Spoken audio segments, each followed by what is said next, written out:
קצבת ילד נכה זה קצבה שמשולמת להורים עם ילדים בעלי צרכים מיוחדים, על מנת לסייע להם בעומס הטיפולי שיש בטיפול בילד מהסוג הזה. בקצבת ילד נכה יש כמה עילות זכאות, בנוסף יש כמה רמות לקצבה ולסכומי הקצבה, החל מ-50% ועד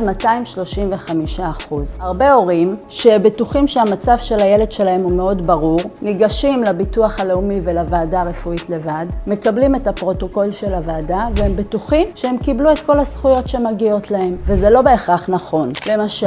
ילד עם אוטיזם זכאי לקצבת ילד נכה בשיעור של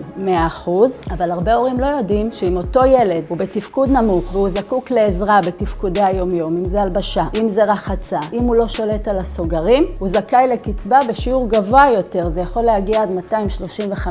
235%, שזה בערך 8,000 שקלים לחודש, וזה סכומים מאוד מאוד משמעותיים שיכולים לעזור להורים לטפל בילד שלהם. וההמלצה שלנו היא שמקבלים את הפרוטוקול של הוועדה, לא לקבל את הפרוטוקול ככתבו וכלשונו, אלא לבוא גם אחרי שיש לכם פרוטוקול של ועדה רפואית, לבוא לקבל ייעוץ נוסף מעורך דין שמומחה בתחום, על מנת לוודא שאכן קיבלתם את כל הזכויות שלכם.